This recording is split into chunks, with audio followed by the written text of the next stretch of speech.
एक चोर था गोवर्धन डाकू, बहुत नामी डाकू था। बिल्कुल सरल उदाहरण में तुम्हें बताया है।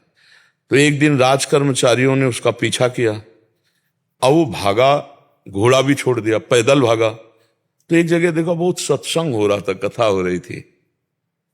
पंडित परशुराम जी महाराज कथा कर रहे थे, करमयती बाई के पिता। ये प्रमाणित कथा हम आपको बता रहे। तो उस सभा में घुस गया। तो राज कर्मचारी आए, सोचा सभा में चोर कैसे हो सकता है, यहां तो चोर घुसने का अब उसको पाया ही नहीं। जब कथा 2-3 घंटे बाद समाप्त हुई तो कथा का प्रसंग चल रहा था। वृंदावन में श्री बांके बिहारी लाल को आज यशोदा मैया ने सोने की करधनी, सोना, वो तो चोर आदमी, करधनी सोने की। भगवान श्री कृष्ण चंद्र जी को बांके बिहारी को कह के पुकार, 8 वर्ष की अवस्था है, मैया ने सोने की लकुट दी, सोने का।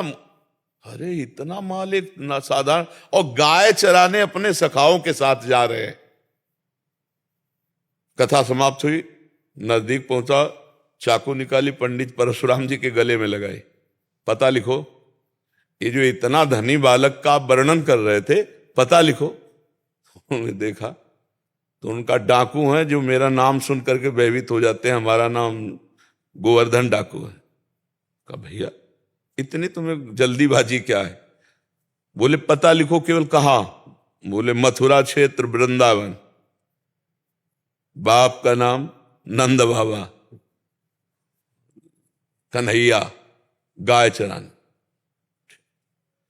पर सुनो, तुम्हारे जैसे डाकू उसको चोरी नहीं कर सकते, बहुत नटनागर, बहुत प्रवीण बालक है वो। तो उन्होंने कहा तुम हमको ऐसा समझते हो, अकेले अकेले राजाओं के महलों को लूट लिया है। बोले फिर भी नहीं लूट सकते, बहुत प्रवीण है। तो उनका कसम खाता हूं, जब तक उसे लूट नहीं लूंगा तब तक पानी नहीं पीऊंगा। परशुराम जी ने सोचा भगवान की अपार कृपा इसके ऊपर, पता नहीं क्या लीला होने वाली इसके ऊपर। उन्होंने कहा सुनो, हमारी तरफ से माखन मिश्री ले लो, जब तुम्हारा बस ना चले तब माखन मिश्री उसे खवा देना। हाँ ये बात भी ठीक है, बच्चा है, फुसला के काम चल जाए तो मारना काहे को पड़ेगा। माखन मिश्री फेट में बांधी और कहा कसम खाता हूं जब तक उसे लूट नहीं लूंगा तब तक मैं पानी नहीं पीऊंगा। पर नाम क्या बताया तुमने? इतना बड़ा नाम तो। बोले श्याम सुंदर। श्याम सुंदर, श्याम सुंदर, वृंदावन, गाय चराना, श्याम सुंदर। अब भगवान का चिंतन बनने लगा। देखो चिंतन बनने लगा। अब वो पैदल चल करके आया। अब एकांत में जहां गाय चरते तो पूछते श्याम सुंदर की गौएं कौन है? बोले सबे हैं, ये ब्रजमंडल है, हर गौशाला भगवान के नाम की है। नहीं, बोले वो जो यशोदा मैया ने श्रृंगार करके चराने में। बोले वो तो कथा में लिखा है, प्रगट में थोड़ी अब रह गया। अरे बोले नहीं, पंडित जी झूठ नहीं बोल सकते। हम लोग चोर डाकू झूठ बोल सकते हैं, पंडित थोड़ी झूठ बोल सकते हैं। भगवान तो है ना, वो अपने भगवान को तो श्याम सुंदर है ना। अब एकांत में विकल हो गया और कहा अगर कोई ईश्वर है तो मुझे श्याम सुंदर से मिला दे, क्योंकि मैंने कसम खाया है बिना लूटे पानी नहीं पीएंगे। इतने में आवाज आई एक ग्वारिया पर, ए श्याम सुंदर तुम्हारी गाय इधर जा रही। अरे दौड़ा उधर, देखा कमर में हाथ रखे, न जाने कौन से गुण पर दयाली दिली जाते हैं, पीतांबर की फेट, वैसे ही श्रृंगार जैसा पंडित जी ने वर्णन किया था। श्याम सुंदर, कमल नयन, मोर मुकुट और करधनी और लकुट। उसने हर चाकू निकाली, हर सखा को, और वो सब सखा दिव्य, वो गायें दिव्य भगवान ने प्रकट की थी। सब सखाओं का भाग जाओ नहीं मार डालेंगे। भगवान ने इशारा किया कि जाओ इसको हमें एकांत में निहाल करना है। बोले हाँ बोल रहे। बोले तू डरता ले क्या? बोले अब काल से भी नहीं डरते, तेरे से क्या डरना है। बोले मेरा नाम नहीं सुना होगा इसलिए तू डरेगा। अब ये मेरा नाम गोवर्धन डाकू, तो गोवर्धन ही तो नाम है ना, मेरा नाम गोवर्धन धारी है। भगवान उससे जब वार्ता कर रहे हैं तो उसका जीवत्व तो नष्ट हो रहा है, अज्ञान नष्ट हो रहा है।